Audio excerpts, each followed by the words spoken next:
बिस्मिल्लाहिर्रहमानिर्रहीम। अस्सलाम वालेकुम नाज़रीन, उम्मीद करता हूँ आप लोग सब खैरियत से होंगे। आपकी ईद भी अच्छी गुजर गई होगी। मैं हूँ वकाश चनस और आप देख रहे हैं AW law show. AW law group के प्लेटफॉर्म से आज एक बार फिर एक नए लीगल टॉपिक के साथ आपके साथ हाज़िर है। आज का टॉपिक है B1 B2 वीज़ा, जिसको आप विज़िट वीज़ा भी या विज़िटर वीज़ा भी कहते हैं, इसको आप बिज़नेस वीज़ा भी कहते हैं। और इसमें एक ही कॉमन बात होती है लोगों की जी कि हमारा वीज़ा रिफ्यूज़ क्यों होता है। चले आज हम बात करते हैं कि कौन कौन सी चीज़ों का आपको बहुत ध्यान रखना है जिससे आपके डिनाइल के चांसेस कम हो जाएंगे और आपकी अप्रूवल के चांसेस बढ़ जाते हैं। उस पर जाने से पहले मैं आपको बता दूं, जब आप वीज़ा ऑफिसर के सामने इंटरव्यू के लिए पेश होते हैं तो उसकी ट्रेनिंग का ये हिस्सा होता है कि उसने कम से कम वीज़ा अप्रूवल देनी है एक दिन के अंदर और ज़्यादा से ज़्यादा डिनाई करना है।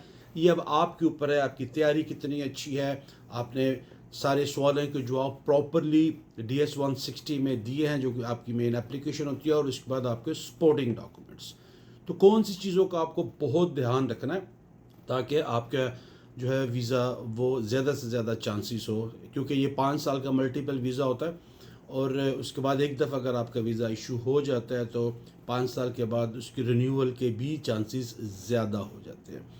बुनियादी चीज़ अपने ज़हन में रखिएगा कि अगर आपके पास कोई ट्रैवल हिस्ट्री नहीं है और आप वीज़ा लगवाने के लिए जा रहे हैं तो प्लीज़ अपने अटॉर्नी के साथ ज़रूर बात करें। और वैसे भी अगर आपकी ट्रैवल हिस्ट्री भी है तब भी अपने वकील के साथ, अपने US इमिग्रेशन लॉयर के साथ ज़रूर एक दफ़ा कंसल्टेशन ले लें ताकि आपको पता चल जाए कि आपके पास प्रॉपर चेक लिस्ट है कि नहीं है। लोग अननेसेसरी डॉक्यूमेंट्स ले के जाते हैं और बाज़ औक़ात तो आपका वीज़ा ऑफिसर जो है वो डॉक्यूमेंट्स को देखता भी नहीं है, क्योंकि उसको पता चल जाता है आपकी पहले ही गुफ्तगू के साथ कि आप कितने पानी में हैं। चलिए, इसलिए अपने वकील के साथ तो ज़रूर बात किया करें। हमारे पास यहाँ पे एक्सपर्ट अटॉर्नी है, इंशाल्लाह आपको बेबी स्टेप्स के साथ सारी चीज़ें बताते हैं। लेकिन आपने क्या ध्यान रखना है, अगर आपको समझते हैं कि आप वकील नहीं साथ लेके जाना चाहते हैं या आपको वकील की ज़रूरत नहीं है, आप पैदाइशी तौर पे बहुत पाडे हैं, तो ज़रूर चले। ये तो ऐसे मजाक के तौर पे मैंने एक वर्ड यूज़ कर दिया था।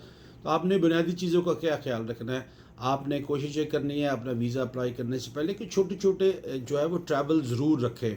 मतलब जो आपके नेबर कंट्री के अंदर है, जो आप जा सकते हैं, मतलब जो आप पाकिस्तान के इस रीजन के अंदर है जिनका वीज़ा मिलना आसान है। UAE है, बहुत सारे लोग श्रीलंका जाते हैं, मलेशिया जाते हैं, इंडोनेशिया जाते हैं, बैंकॉक जाते हैं, सिंगापुर जाते हैं। तो ये छोटी छोटी अगर आपकी ट्रैवल हिस्ट्री बन जाएगी तो एक तो ये आपको 10 से 15 पॉइंट्स मिल जाते हैं इसके ऊपर, नंबर 1।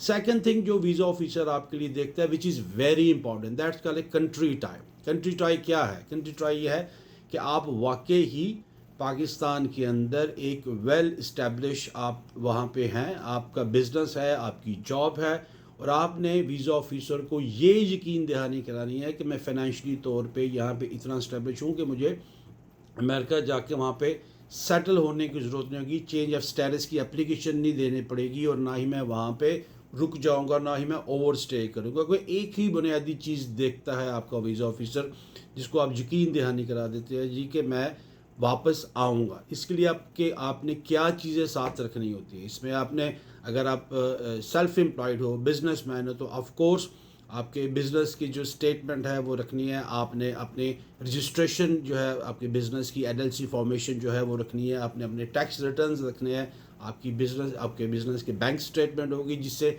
ये ज़ाहिर होगा कि yes you are well establish, और आपको वहाँ पे अमेरिका में जाके नए सिरे से नई ज़िंदगी स्टार्ट करने की फाइनेंशियली ज़रूरत नहीं है। You are well establish within Pakistan. Well establish का कतई ये मतलब नहीं होता कि आप मिलियनर हो। और मैं आगे चल के आपको बताऊंगा, अगर आपके अकाउंट में 10 लाख रुपए भी अकाउंट में पड़े हुए हैं, इवन देन दैट्स सफिशिएंट। लेकिन आपके डॉक्यूमेंट्स बड़े ऐसे स्ट्रांग होने चाहिए कि येस आप 10-12 साल से अपना बिजनेस कर रहे हैं और आपका अच्छा रेवेन्यू जनरेट होता है, और वो रेवेन्यू आप साबित करते हैं through your tax returns, number 1। अगर आप W2 या जिसको आप एम्प्लॉय बेस कहते हैं, कि अगर आप किसी कंपनी में एम्प्लॉय हैं तो ऑफ कोर्स आपके एम्प्लॉयर का लेटर बड़ा ही एक तकड़ा किस्म का एविडेंस होगा कि आप 5 साल से 10 साल से 6 साल से what ever the time frame is कि आप काम कर रहे हैं और आपकी ये परमानेंट जॉब है और आपका एम्प्लॉयर आपको वो लेटर इशू कर देता है। یا پھر بعض اوقات جو وہاں پہ اپنے انجینئرنگ کے اس فیلڈ کے اندر ہے تو ان کے 4-4 5-5 سال کے انڈیمنٹی بانڈ بھی ہوتے ہیں کمپنی کے ساتھ کہ بھئی آپ 5 سال سے پہلے یہ جاب نہیں چھوڑ سکتے ہیں کیونکہ اس کمپنی نے آپ کو ٹریننگ دی ہے. یہ بھی آپ کا ایک اسٹرانگ بزنس ٹائی ہوتا ہے کہ آپ انگیجڈ ہو, آپ لیگلی باؤنڈ ہو وہاں پہ. اور اس کے بعد اگر آپ کے پاس پراپرٹی ہے تو اپنے پراپرٹی کے ڈاکومنٹ ساتھ لے کے جاتے ہیں, آپ بتاتے ہیں کہ یس میرے پاس یہاں پہ پراپرٹی ہے. اور آف کورس آج کل تو ریئل اسٹیٹ اتنی مہنگی ہے کہ سب کی کروڑوں روپے میں ہی پراپرٹی ہوتی ہے. تو ایک یہ بھی آپ کا ایک پلس پوائنٹ ہوتا ہے ویزا آفیسر کے ساتھ بات کرنے کے لیے. اگر آپ شادی شدہ ہو تو آپ اس کو بتا سکتے ہیں کہ یس میرے بچے یہاں پہ ہیں, وہ ساتھ نہیں جا رہے ہیں, یا آپ کے پیرنٹس ہیں. یہ بہت ساری ایسی کنٹری ٹائی ہوتی ہے جس سے آپ نے یہ ثابت کرنا ہے کہ you have a very strong root within Pakistan, اور آپ نے وہاں پہ ایک خاص پرپز کے لیے جانا ہے, ایک خاص ٹائم کے لیے جانا ہے, اور آپ نے واپس آنا ہے. اور جب یہاں کا آپ ایڈریس دیتے ہو تو وہ بڑا پراپر ہونا چاہیے. فار ایگزامپل اگر آپ کسی فیملی فرینڈ سے ملنے کے لیے آ رہے ہیں تو ان کی طرف سے ایک اسٹرانگ قسم کا انویٹیشن لیٹر ہونا چاہیے. میں اپنے کلائنٹس کو ہمیشہ انویٹیشن لیٹر کے ساتھ ایک ڈکلریشن لیٹر بھی دیتا ہوں امریکہ سے بنوا کے ان کے رشتہ داروں سے. ڈرافٹ آف کورس ہماری لا فرم کرتی ہے جس میں یہ انڈرٹیکنگ دی جاتی ہے یو ایس ایمبیسی کو کہ آئی ول رسپانسیبل کہ میں ود ان I-94 جب تک ایکسپائر ہوتا ہے تو یہ اوور اسٹے نہیں کریں گے, یہ واپس جائیں گے. یہ بہت ایک اسٹرانگ قسم کا لیٹر ہوتا ہے جو کہ آپ کا فیملی فرینڈ آپ کو یہ دیتا ہے. لوگ اس کو اسپانسر لیٹر کہہ دیتے ہیں, یہ اسپانسر لیٹر نہیں ہوتا, یہ انویٹیشن لیٹر ہوتا ہے پلس ڈکلریشن پلس جس کے پاس آپ ملنے کے لیے آ رہے ہیں اس کی بینک اسٹیٹمنٹ, اس کے بعد اس کا ایفیڈیوٹ سپورٹ چاہیں تو وہ بھی آپ کا اٹرنی تیار کر کے دے سکتا ہے کہ دس از ایفیڈیوٹ سپورٹ کہ ان کی جتنے بھی فائنینس ہے وہ سارے میں ہینڈل کروں گا, میرے گھر پہ رہیں گے. اگر لیٹ سے آپ کا کوئی رشتہ دار, کوئی بھائی بندو, کوئی ریلیٹیو نہیں ہے تو پھر آپ کو ہوٹل کی بکنگ جو ہے وہ آپ نے دکھانی ہے. پھر آپ نے اپنا پورا بزنس پلان اپنا ٹرپ کا پورا پلان جو ہے وہ لکھ کے رکھنا ہے, اور وہ اس کو بتا رہا ہے کہ فار ایگزامپل آپ سیدھا اگر کیلیفورنیا لینڈ کر رہے ہیں تو آپ نے کتنا عرصہ کیلیفورنیا رہنا ہے, اس کے بعد آپ نے کچھ عرصے کے لیے نیو یارک جانا ہے, یا آپ نے شکاگو جانا ہے, یا آپ نے ہیوسٹن جانا ہے. تو وہ سارے ہوٹلز کی بکنگ, یہ ساری چیزیں آپ کی ود ٹکٹ وہ آپ کے پاس ہونی چاہیے. ٹکٹ ضروری نہیں آپ بائی کریں, آپ کے پاس اگر صرف ان کی کنفرمیشن ہی ہوگی وہی کافی ہوتی ہے. تو چلے یہ بنیادی چیزیں. ڈیٹیل انشاءاللہ جب بھی آپ ہمیں کال کرتے ہیں ہم آپ کو ڈیٹیل میں ضرور بتائیں گے کہ کون سی چیزوں کا فردر اپنا خیال رکھنا تاکہ آپ کے ویزے کے اندر اپروول کا ریٹ زیادہ ہو جائے.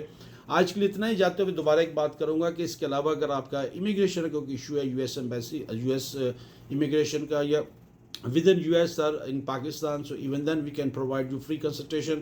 پاکستانی لیگل ایشو جو کہ ود ان امریکہ لوگ ہیں ان کا اگر پاکستانی لا کے اوپر کوئی ایشو ہے, ان کا بیک ہوم کوئی لیگل ایشو ہے, even then you guys call us 510-936-8211. WhatsApp number ہے +1 510-356-7646. آج کے لیے اتنا ہی. انشاءاللہ آنے والے دنوں میں ایک نئے لیگل ٹاپک کے ساتھ آپ کے ساتھ حاضر ہوں گے. اپنا بڑا خیال رکھیے گا. اللہ حافظ.